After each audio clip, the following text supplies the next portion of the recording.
Businesses thrive by knowing customer insights because today's insights are tomorrow's facts. At iResearch, we live and breathe insights. And despite searching high and low, we were unable to find a customer insights podcast that answers one of the most important questions in business. Why do customers do what they do? So we launched one.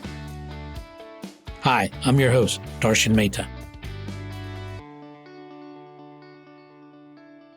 I'd like to introduce Kory Grushka. He is an entrepreneur, creative director, and previously a successful corporate lawyer. He is the founder and creative director of Stories Bureau, a boutique creative agency focused on B2B content and working with Fortune 500 companies. They work across industries with particular expertise in consumer packaged goods and technology. In addition to his work with Stories Bureau, he consults on business development, strategy, positioning, and branding design matters, among other things. Kory, I want to welcome you. I look forward to talking to you. Thanks so much. I'm happy to be here, and likewise. You really have quite a varied background, ranging from initially studying computer animation, then law, going on to becoming a seasoned corporate lawyer, and then shifting into marketing, and now founding your own marketing agency. And I'm curious, tell me some of the aha moments that have impacted you in your career path, and also that's affected and influenced your marketing philosophy. Sure. Yeah. I mean, my biggest aha moment is one of them was just realizing that I need to change. Change is something that I embrace as a person, and I think in business, and I think that's definitely impacted my career. But I think it's also permeates the way I think about marketing and marketing strategy, and I think from a marketing perspective, I think embracing it, looking at what's next, thinking actively about it, scenario planning. I do that in my career all the time, and I've done it, probably too much, but I think same goes for marketing. I want to dig a little deeper. What has caused you to pursue change? Because, often people don't want change. They want continuity. They want consistency and predictability. So you're telling me you take the opposite path. And I'm curious, have you always been that way? Or is there something that impacted you to shift you to that focus? So we started with an insights podcast, and now we're moving into like a therapy, personal growth podcast. Well, they're personal insights. Yeah. But I think what to me it is honestly like gets a little personal, but like my background, my childhood, my family and I moved around not that much. We're not like some families, army, military families and so forth. But I grew up for the first 6 years in Florida. Then we moved to Queens, New York, and then we moved to northern New Jersey, where I did high school. And then from there on, and I spent a lot of time in New York, in the city, kicking around the city and so forth. But like my career just kind of did that as well. My academic career, my professional career, I went to college and started BU in Boston. It was too cold. And so I ended up moving to Florida, Central Florida, where they have an animation program. And I went law school in DC, Philly, multiple places, so it's kind of ingrained and trained, I think. Almost kind of enjoy it, not almost enjoy, very much so. And I think that's a mentality for marketers that I think is relevant. Also, kind of like taking passion or inspiration in thinking about scenario planning and the future and what's out there and experimenting and so forth. I agree with you. And I actually think it's very related to insights because often I think, and we'll talk about this in a minute, is, people have different views on what actually is an insight. But I think, being open to change and looking for change often gives you the ability to see insights where maybe others may not have seen them at all. What do you think? Yeah, I mean, that is what insights is intended to be, insightful. And I think that's sometimes where it it doesn't always deliver on it. I think that's one of the challenges. It's a really hard field. You're kind of like forming the future. You know what I mean? Like insights is all about like, what are we doing? Where does our brand, where does our product, where does our marketing, like how do we position ourselves in the future?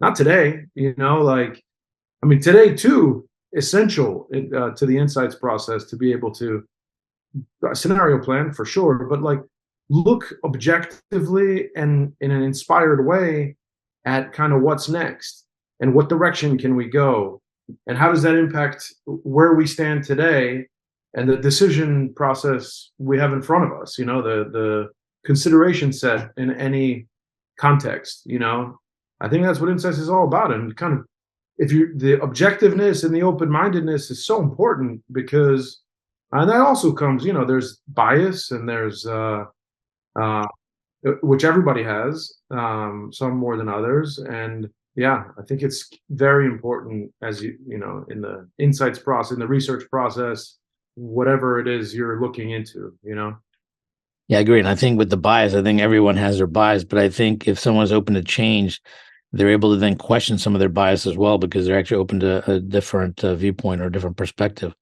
And I think what you're saying is something that Wayne Gretzky often said is he doesn't go where the puck is, he goes where the puck is headed or going to be, right? And I think That's so. very That's well. very interesting. Tell me, how do you define insights? Interesting. That's now we're getting into philosophy podcasts. I, We're going to cover I it all think, today. yeah, yeah. It's probably different in different like industries. It's different and in for sure, to me for sure, the different in different industries and even in the size of the business, like the different business units that, I mean, it's generally marketing, I'd say. Like it's consumer insights to me as I've seen it, whether mostly I think it's in a bunch of industries, but it's started in CPG with P&G. I think that's what everyone says. And it's kind of become a lot more commonplace in tech. You see more insights in big tech, small tech, insights for in the tech space. And it's different in CPG versus tech because tech is looking at users, CPG is looking at consumers, at purchasers of their products, retail or in e-commerce, and consuming them at a mass market. And so the way I define it is finding a very small set of, I guess you can call it, I don't, not to make a tie-in, but aha moments or ideas that are actionable, that are fairly narrow in terms of the concept. It might be broad in terms of the application, but a very specific idea that is going to make money for the business. In tech, it's more about honestly the user and the UX and the CX, and the product. In CPG, insights is like for the it's like you know for the marketing team mostly. R&D innovation, although innovation often tends to have their own insights, innovation insights in the big CPG world. But I think it's about the goal of insights. The way I define insights is a group of people that are doing a bunch of research and a bunch of thinking and strategy work and testing and identifying key uh, decisions that can be taken that are either pivot or continue and double down, whatever it is, that are actionable and actioned on and make money for the business. In addition to kind of the overarching like segmentations and the overall positioning stuff, the branding and the brand research, that is being done. To me, the key, if Insights is not delivering specific stuff that the CMO, the CEO, the business can do very specifically because they invested a lot of money in thinking about it and talking to consumers, then it's falling down in my mind. It's not delivering fully. There's other things that it does, again, brand and consumer, voice of the consumer, but that's my take. That's long-winded, but that's my. I agree with you. I think insights is more than just facts or numbers. It's a combination of many things grouped together. I often talk about a good example is a really good comedian who takes something from over here and over here, puts it together, and makes you say, "Oh my God, I never thought of that, but that's an absolute truth, you know? And I think that's what an insight is, trying to get to a core truth, whether it be in IT, and I think you're right, it's related to UI, UX, but also ultimately drivers that are driving a better UI, UX for the consumer, and what's actually the motivator or the key driver for them. And I think, that's the hard part, is getting to it. But I think in the insight space, often people don't know what an insight is, and therefore they often don't know when they see an insight. Right? And often just stop at just a fact or um, a number, but it's much more beyond that, as you're talking about. It's very hard. It's not just that some people don't know when they see an insight. Even very shrewd people, it's very hard to identify a true insight. It's not just that; it has to go further, right? Because you have to not just identify it and be like, "Hey, boss, I think this is a great idea," or "Hey, CEO, this is a really important idea." You have to be an advocate, and this kind of probably gets into some of the other stuff we'll talk about and that we do. But you have to be an advocate for it. You have to bet. You have to at times take a risk, and it could be a career risk. And in terms of like, because it's kind of like, are you in fifth gear with the idea, or are you in second gear with the idea? Second gear potentially doesn't do anything. It's like it never existed. Fifth gear is like, maybe there'll be action taken on it, or depending on how senior you are, there definitely will be action. But then if there is, what if you're wrong? And I think that risk aversion is a really big thing in the inside space. There's a variety of ways to manage it. But I think the understanding of that thought process, I think, is something that is not talked about all that much. Or maybe it is, and I just don't go to the insights conferences, which I don't. But I'm starting. Now that's an Um, insight. but yeah. So tell me, I mean, maybe this is related to you becoming an advocate of the law to become an advocate of insights and marketing. Maybe you can tell me about that transition before I ask you the next question in terms of, but let's answer that one first. All right. So my first, like, I started as a kind of creative, as a designer and an illustrator and an animator, but it was too creative. It was like fully just being stuck in a studio or a room with a dark room that's cold and an animation, basically like hive, for days on end. So I wanted to be challenged. I wanted to be challenged academically. Went to law school and did well on the LSAT. Never studied, really, never was an academic before. But so I went to a pretty good law school. Actually did well, very surprising to pretty much everybody that knew me. And then I ended up having a career as a corporate lawyer. I really always wanted to be an entrepreneur, and I was always intrigued and enjoyed creative and design. Um, and I was like, when I got to be a lawyer, I told my suite mate, or the lawyer that was at the office next to mine, that I'm not going to be here for more than like 2 years max. And I ended up being there for 8 years, and I ended up getting this kind of like diverse, like complex degree, basically, in advising high-end business people, and thinking about business problems and looking at business structures. You know what I mean? Like, that's what corporate lawyers do. And I think, and by the end, I was like, I finally, I had to get out. And so I ended up transitioning to my secretary's husband had a branding agency. He brought me on as a salesperson, basically, and was there for they did all CPG stuff. And it was there that I first learned about insights. We did brand strategy and package design, but CPG companies started coming to us and asking us for, do you do infographics? Do you do videos? And at first it was like one of the big beverage companies. Do you do infographic? Can you do it? It was a buddy of mine at an innovation firm and said, can you do infographics for a segmentation? I was like, I don't know what an infographic is, and I don't know what a segmentation is, but definitely.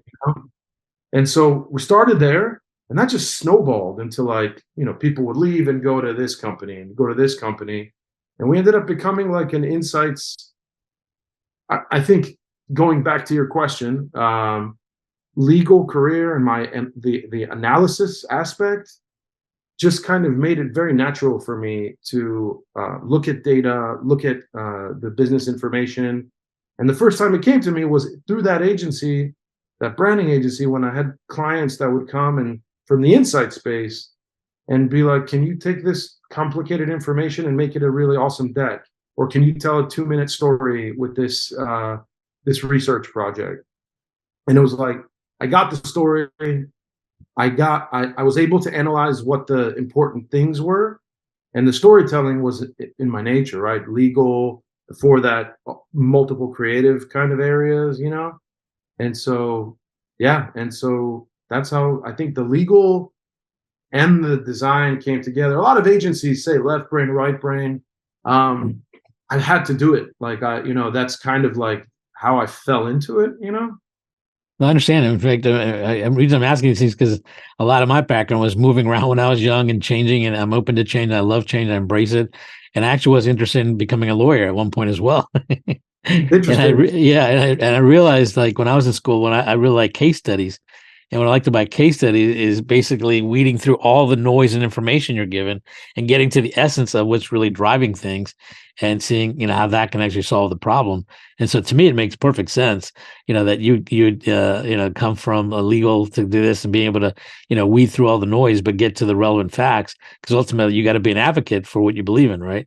And so yeah, that's why I was kind of asking, is I was wondering if it was a similar kind of thing for you. It is. And so it's not the normal path that one would assume one would No, take, but to me it makes perfect sense because it's not necessarily the job, it's the skill set you need for those jobs that ultimately I think helped you to where you are. And obviously you gravitated more towards a creative bent, which is that's what you liked anyways. so I have So I'm a curious. couple questions too. Yeah. If you turn the microphone around, but you were going to say something.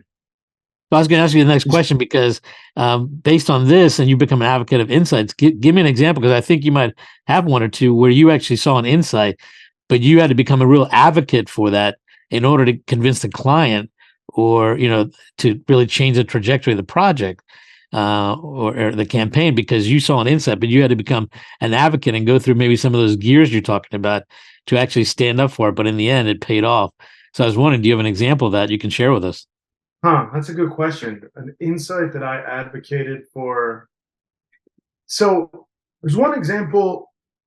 I'm not on a advocating for an insight. So the truth is, we're not utilized. We don't really do insights work, which is actually something I've been thinking about a lot. Because we're so close to it, and it's definitely, we have so many irons in the fire as a business that this is like much lower in the higher in the checklist for us to do as a business to actually get into insights work. But what we do is we do the storytelling and the creative around it. I'll push people in different directions, but I purposefully to date have, part of it is it's expensive work and it's my time, and it would take a lot of my time to really dig and put my fingers into it. But what we do is help sell the insights, and we help organize, if you will, build hierarchy into insights and the communication of them. So while I can't give you an example, I have a couple, but I won't give an example on the insights space because I don't think they're as compelling. But on the storytelling piece, I think I think one of the things we did. So we've done a lot of segmentation work. I mentioned segmentation before, but the strategic planning around how the segmentations are communicated. Segmentations are done by all the big companies in every industry, right? That have meaningful marketing departments and a marketing strategy. And so, but it varies so dramatically how they're deployed and how they're adopted.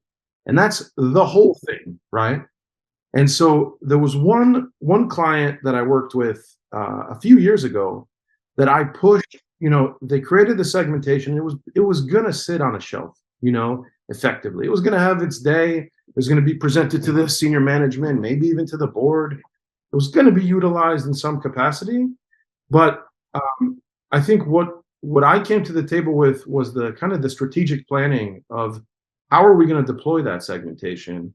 And in that instance, which is it's done sometimes but not always, we identified three of the key segments, three of the the key customer segments actually had, in this instance, and this was kind of like, if you can call it insights work, but it was collaborative with the insights team. Three of the key segments had very specific tie-ins to different business units within the organization, that's not always the case. Oftentimes it's just marketing, but in this case, marketing, product. One of them was like, innovation needs to just ride this. Like this is for sure an area that needs to be. We need to pump money into at least one product from an innovation perspective. So R&D, and so there was emerging markets, kind of like there was one unique opportunity. And so in this particular case, we looked at the segmentation, and we identified these handful of segments out of 10, 15, and we really focused on that, the communication, and we focused with those audiences that they're most important for, right? So it wasn't just, here's the 12 segments, here's the 5 we think are the most important. Let me do a presentation to you. We created effectively like a communications program, looking at the different audiences, looking at their priorities, at their dependencies, at their biases, and at their kind of like, what do they care about, like in their effectively careers, right? Who are they reporting to? And we created different versions of the deck that focused differently on different segments. We prioritize in terms of the amount of slides, the story we're telling. We created a story for each of the 5, but we didn't share the same story for each of the 5. We took that one story for the first segment, number 1, and we led with it for this group. And we almost kind of templatized the deck.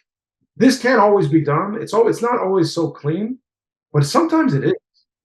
And I think the key insight, if I was going to say anything to somebody that's kind of like working with a segmentation or working with a study like this, they're not all that as important as one another. And you need to create some level of hierarchy in terms of how much you're speaking to each one. You need to prioritize. And that'll be different across all of them. Sometimes it's one, right? And if it's one, don't be ashamed of it. You know what I mean? It's like, oh, well, I only have one segment that came up in my research. I gotta talk to all 10, otherwise I look like I didn't do anything, or this wasn't effectual. Whatever it is, like, back it, with hierarchy, with the amount of time you're talking about it, the number of slides in the deck, the weight you're giving to it in the story, basically. Mm-hmm. And how did that change change the trajectory of that project for you when you did that? It's hard to say what would have been, but I think I know that one of the segments was actioned on and I think it's probably still in the innovation. No, it was probably not. I haven't even followed up, to be honest with you. But I know that one of the segments was actioned in a meaningful way in the innovation process and so forth. Should check it out and talk to them about that. Actually, it's hard to say what would have been. I know that it was successful. I know that there were a lot of kind of like, like in the meetings that they did. I don't think there might not have been as much. You know what I mean? Because you're an engineer or an R&D person. If it's not tailored to me, and if you don't put on a plate and serve it to me, the aha moment, in your words, right, then they might miss it.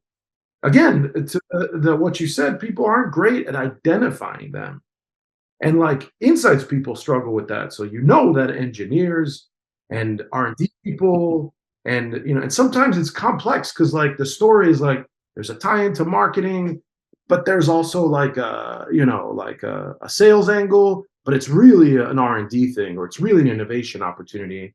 And it's just, if you don't really put it on a silver platter sometimes and give people, the story that's fairly custom, so I think it was very effective. That was one of the ones where I was like, we really added value to the enterprise, with design, creative. So what was the inspiration that led you to found Stories Bureau in 2018? Opportunity, honestly. I'm a big believer in niche, but also scalability, right? Sometimes it's a niche that can be scaled. Sometimes it's a niche, but also having a business that can scale.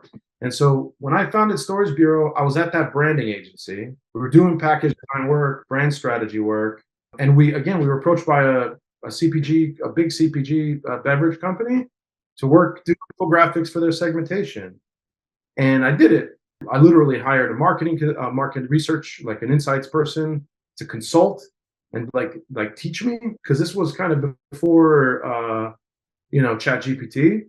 And so I hired an insights person to teach me what a segmentation was, how it fits in, what's the context, why do they need it. So learned all about it, and that snowballed into work with insights groups. And at a certain point, I got more and more of it. The more I learned, I learned that like there's nobody serving this space from a storytelling perspective. There are storytelling people, but there's nobody that's coming to this space and being like, we can take your data, your insights work, because we understand insights, make better stories out of it, and also give you elite creative, better decks, better videos that have impact. When I learned about that, it was opportunity. This is a niche of one's dreams, right? There's a lot of demand and there's literally no supply.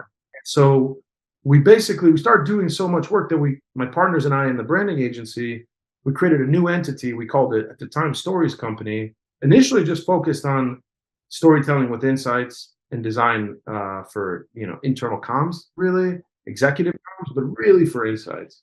And that snowballed into what we have today. I was bought out. I took the company on my own 5 years ago in 2018, and it's grown into what it is today. Beyond insights, but insights at its soul. Nice, nice. So now that you know what infographics are and you know what storytelling is, as well as segmentation, what would you tell a young Kory that was just starting out when he didn't know it? Some things that you know now to save a lot of heartache and learning curve. How would you shorten that learning curve? What would you tell young Kory now about infographics, storytelling, as well as segmentation? Interesting question. So, what the person that I was in 2018, you're saying, Yeah, basically when you're when I mean or anybody else that new to the space, that kind of like you were, didn't know about infographics, didn't know about segmentation or storytelling, but now that you've done it and you understand it very well, what would you tell them? The problem is, like, what do I tell myself, or what do I tell somebody new to the space? Because what I would tell myself is, this is a huge opportunity, and I should have frankly doubled down faster. Like, we should have invested real money, built a real brand. I didn't have a website until 6 weeks ago, and to be honest with you, it's been 5 years. We built all on. So from a business perspective, personally, I would have said that there's a need in the market, in the insight space. People that are, insights people, they come through a specific track. And insights folks come from basically an MBA track, and they start working in insights, usually directly, like a junior level insights person. They work their way up. For some reason, in that track, I think this is the case in every corporate business unit, but storytelling is missing a little bit sometimes. So I think that's why storytelling is such a buzzword. The truth is, nobody can do it. We can talk about why it's important, but a lot of other presentation experts and storytelling experts talk about the history and everything. But I think there's a real market need for storytelling. It's not so much infographics, but it's presenting data in ways with hierarchy that are well calibrated to what the audience needs and can process, right? And so I think the market opportunity, frankly, is what I would have told my earlier self. What would I tell like a young insights person? Sorry, tell me your top of mind thinking. Yeah. One thing I'll say is that you should be willing, as you grow in your career, consider taking risks, right? Like the issue, the idea. I think the idea of like identifying insights is hard. It's hard to teach. It's going to be hard to teach throughout your career, and that's kind of like, you got to do continuing education. You have to really study up as much as you can on a understand business. You know what I mean? Understand what drives businesses and how businesses are structured, and that's a hard thing. But I think the idea of taking of whether you're really good or not good at identifying insights, at some point in your career, you're going to have things you feel strongly about. You're going to see insights that you think are right. Push those. Um, you'll be wrong, and there'll be risk. And well, I guess you have to also figure out like just how much of a risk taker are you, but probably be a little more biased in wherever you are. Maybe push the degree of risk you're willing to take. You don't go from a person that takes no risk and is just going to do their job and deliver what's asked all the time their whole career. You don't go from that to being like a huge risk taker and like walking into the CEO's office being like, you need to do this, like you're not going to do that, right? But you can move it a little bit, move the needle, have a bias towards taking a little more risk when you see an insight. And I feel like insights people know it, and there's always conversations where it's like you feel strongly, but you just get quashed, or you feel strongly and you could take it up to another, like a different type of conversation, but you don't go there. Maybe sometimes go there, So that's one thing I would tell an insights person. And on the storytelling piece, you really have to think about the audience and plan how you're going to be communicating the insights project. Like, I think another thing that is a real, just like almost epidemic, is like there's so much money that goes. The people spend like 750,000 on a project with Kantar, and they'll start working with it and have, all right, we need this main deck or whatever they need. And then they'll be, okay, so what's the plan? Like, who are we talking to? How are we implementing it? How are we activating it? How is it being socialized in our organization? I think that consideration needs to happen at the beginning of the project, before and possibly in collaboration with Kantar, Ipsos, whoever it's going to be, right? Like, I think in the beginning of the project, it's what's the project plan, what's the research plan, and then also what's the communications plan of it. Like, we need a deck. Well, we need a main deck. We're going to probably have multiple customized decks, And at a certain point, you plan for it, and stuff bubbles up, like that segmentation project that I did. Okay, we need 3 sub decks. This one is going to be presented to this group in this types of meetings or whatever. And I need a sizzle video. I need a documentary short. I need a video for each of the segments. I need a video for the core segments. This is who we're using for it. Okay, we're using our internal team. We need to save money. Like, let's just use our internal team. Let's lean on Kantar. What can they do within scope? What I would tell a young person, this is all, I'm pretty long-winded here, but what I would tell myself is huge opportunity for storytelling with insights. And what I would tell a young person is take risks with the insights that you find that you're passionate about from time to time throughout your career. And then also plan early and often in the projects that you do that have, any level of heft to them, for the communication, how you're going to communicate and to whom the research study. Mm-hmm. You've talked a few times about hierarchies in storytelling. Tell me what you mean by that. And if you can, give me an example of what you mean. All right. So we have I'm honestly not trying to be self-promotional, but we have a training program called the Center of Gravity, which we've done with a bunch of, large Fortune 500 companies. It's called Center of Gravity because it's all about visual and content hierarchy.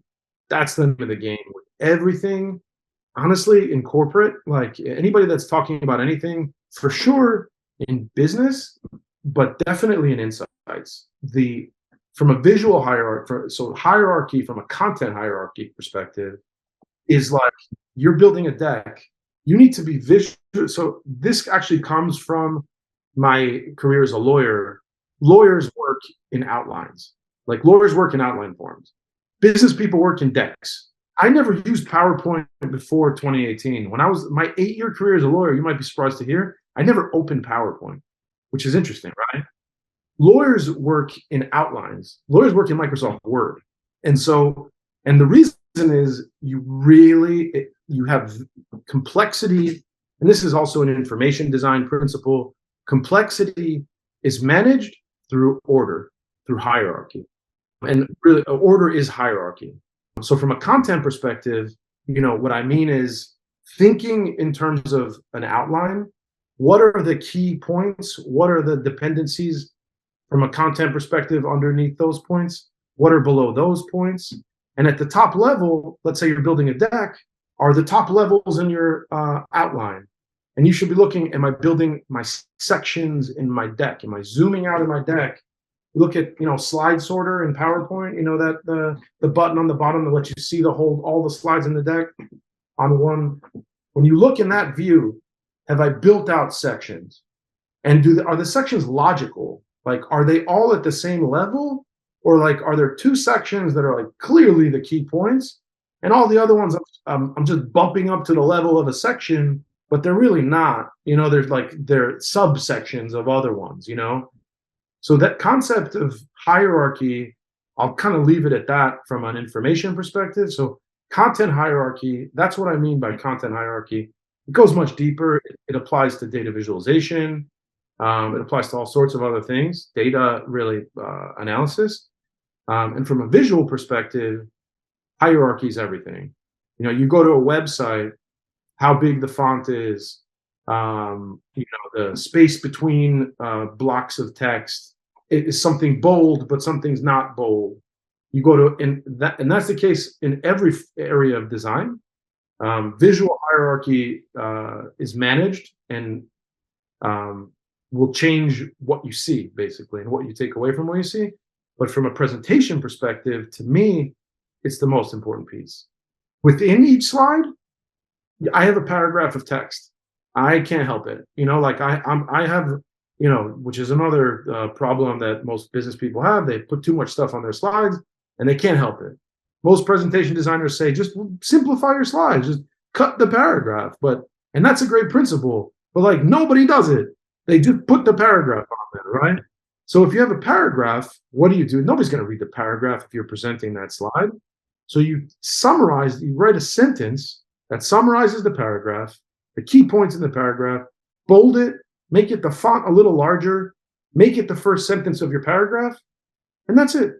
And then people are just going to scan the paragraph, read the first sentence. That's just a very simple. You asked kind of specifically what does hierarchy mean. So specifically, it means content or information hierarchy and visual kind of design hierarchy and layout. And that's kind of what I mean in this context, in the context of insights. I'm going to tell you how I'm interpreting what you're saying and tell me how close or how far I am. And I think what I'm hearing is interesting, which you talked about in terms of the word versus the, slide format. And I think what you're talking about is you basically need to build logical steps of key points or factors that are going to ultimately build up to what you're doing in the end, which is either advocating, selling, or promoting a viewpoint or something, right? But you need these steps in order to cut through the noise and bring clarity to the receiver, as well as have overlapping fields of experience with them that they can then absorb not only the information, but even the visual that ultimately leads to your ultimate goal that all these factors in the hierarchy lead up to. Is that? I realize as I'm talking through this that I'm kind of talking through my presentation. Some of this needs to be visual to be very clear. Yeah, what I'm saying, I think what you're saying is right. The only caveat is what you're saying. I think what you're saying speaks to the story structure, the narrative structure. You said like leading up, right? Like the information is organized in a way where it's leading up to, and it, which is it's a little separate, right? That's a thing, right? The narrative structure of every deck, of every insights report, of every story, of every strategy presentation, of every investment banking pitch has to have a story structure, or it should have a story structure, right? And there's different story structures. The most common, you lead up to some conflict or a challenge or whatever, and then it gets resolved. Which is kind of, I think, where you were heading, right? Like the idea of like, um, does it lead? It leads somewhere. You organize the information in a way that it leads somewhere, and I think that's right. The story structure needs to be there, but kind of what I was saying is a little different. What I was saying is, if it is the story structure, like every deck effectively has a script. Like every deck that you build has notes on each slide, and it's scripted basically. It's some more than others, but every deck has a script. Every script, you think about a script that's beginning to end, has some form of beginning to end. So every script also can have an outline. And an outline is just like, at the highest levels, all the concepts in the script, all the sentences in the script, organized top to bottom, but just in levels, right? And so, like, when you think about a deck, when you think about a story that you're telling in a deck form, whether it's organized by sections, like expressly in the deck, or not, I think you need to be thinking about the information, the organization of your information.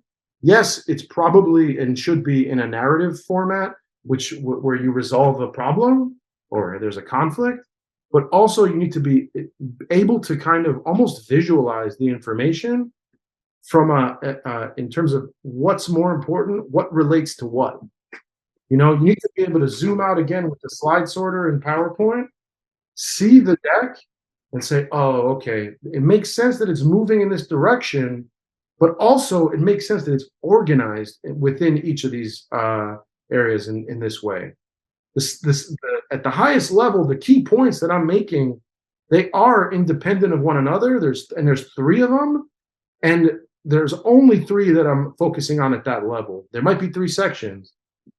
There's not like 5 sections or 7 sections, but only 3 of them are the key points. You know what I mean? The way the information architecture, frankly, is built in such a way that there's hierarchy in there. It's a lot more effective So they build on each other, basically. But should stories all have objectives, or stories are okay just to be plain informative? I mean, I would think all stories would have an objective at the end that you're trying to achieve. Not at all, I don't think. And there are different kinds of objectives for stories. Think about you've seen Pulp Fiction. There's like 5 stories there. They're out of sequence. They don't go beginning to end. They don't all go resolution. They don't all end fully resolved.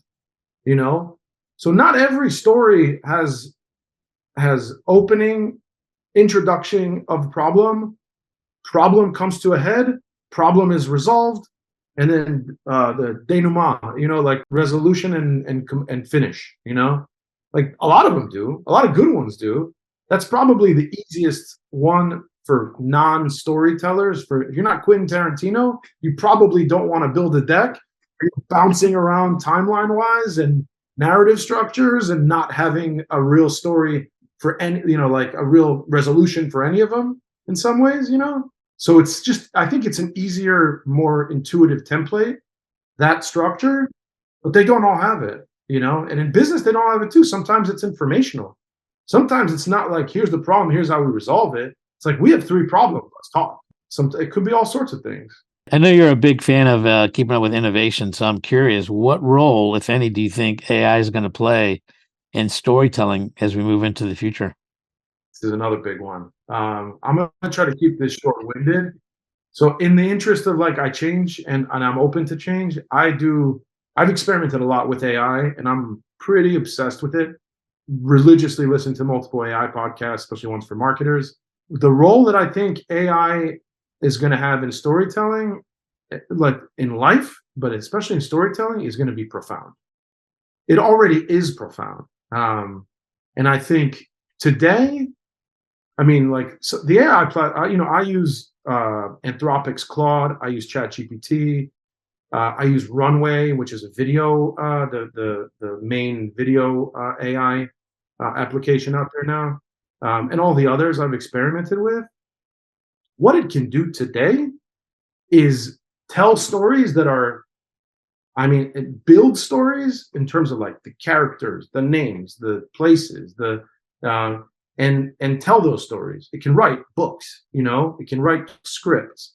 Yeah, right. It can build decks. It can design your decks. It can take. It's going to be in Microsoft.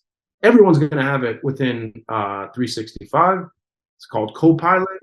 You might have heard about it, but everyone's going to hear about it in the next 12 months.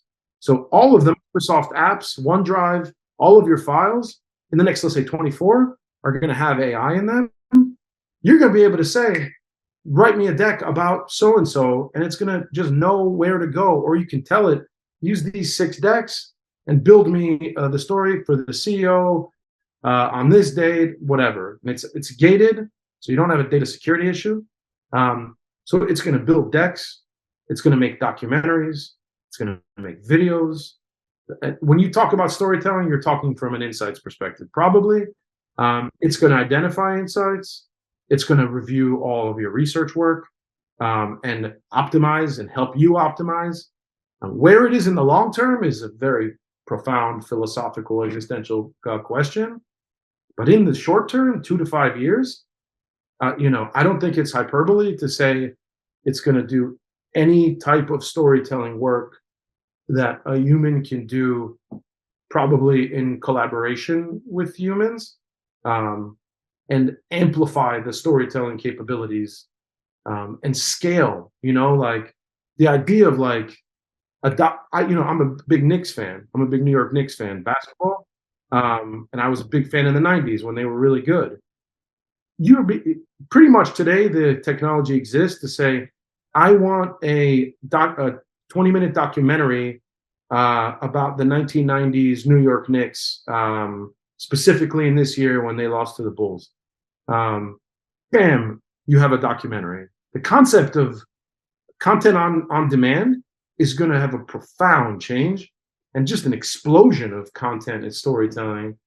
I think it's going to be interesting because I think the concept of editing and curation is going to be more what we do in the medium term and long term as people, and less about the creation, and less about this. A lot of the storytelling is going to initially be enhanced by AI and ultimately probably be generated by AI.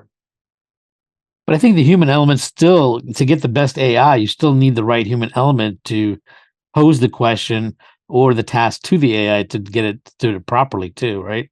And I think then I agree. Then the editing part's important too, but the AI can definitely do a lot of the legwork extremely fast, like unbelievably, and at least get you a basis upon which to build upon, edit, and change. So what you're referring to is like prompt engineering, right? What they call prompt engineering. And that's the thing, right? Like people that are better, quote, they write better prompts in the chat GPT is a value add right now for humans. The thing is though, for example, like some of the image creation apps are very complex to work with from a prompt perspective. You need a good human today to get like a really quality like illustration or image, in DALL-E or in Midjourney, which you might have opened before. Today, the next generation of DALL-E, which is out now, from what I understand, the prompts are a lot more efficient. Like the ability for AI to understand your prompt, predict, and deliver relevant results is way enhanced. Like in 5 years, you're right. I think you need a human to prompt it and to nurture the conversation and the AI work product. You need a human today to do it well. But in 5 years, I mean, who knows? Like, I think AI is going to be much more effective at giving you what you want than you are asking for it. You know what I mean? Interesting. So, what role do you think humans will have? I might be wrong. What role will humans have? In the medium term, I think editors, curators, I think creators.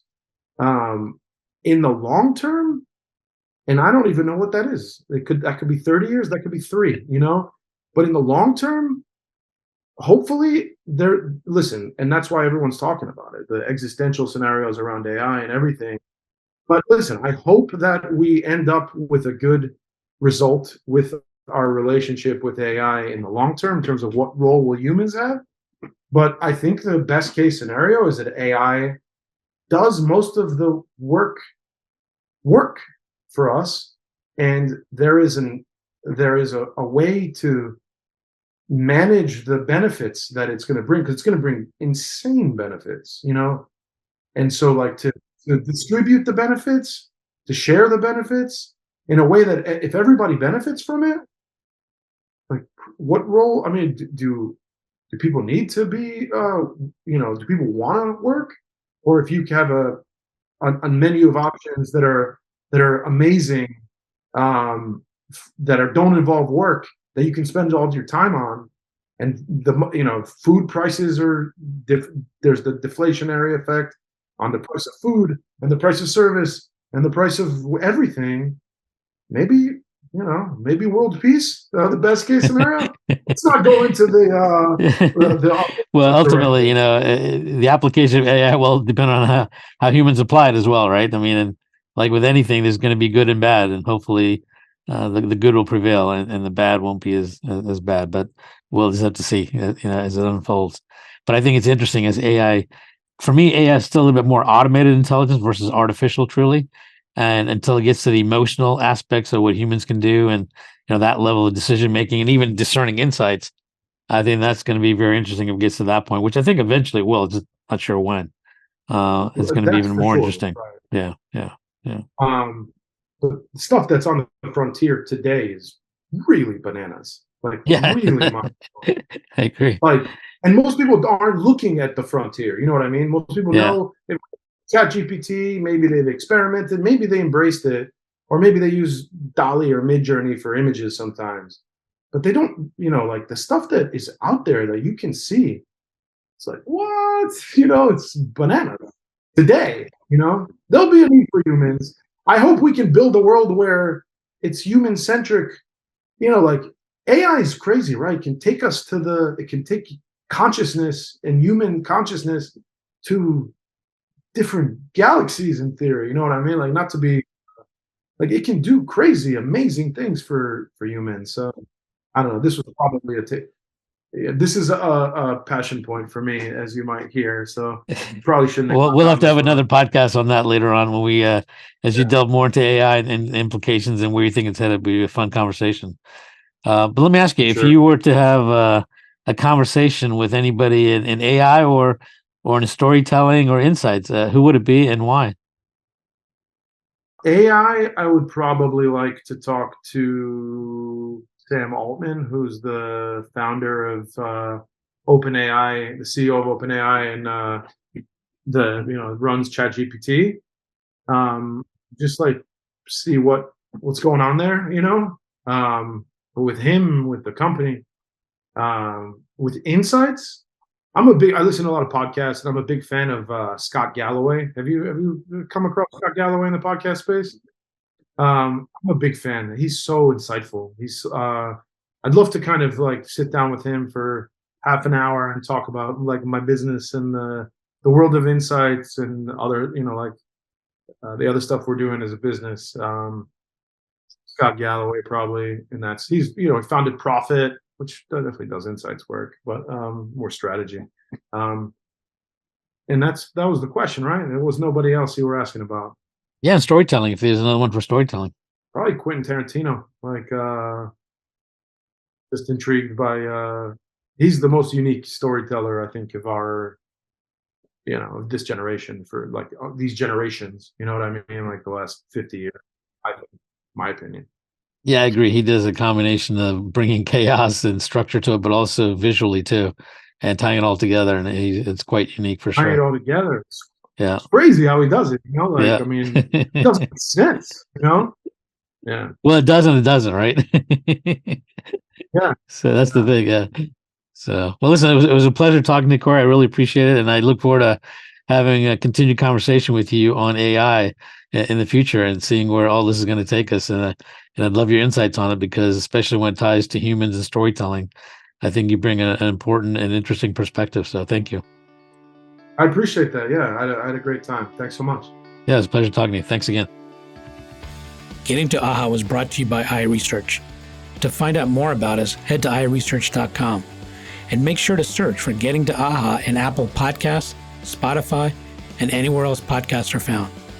And don't forget to click follow to ensure you don't miss any future episodes. Thank you for listening.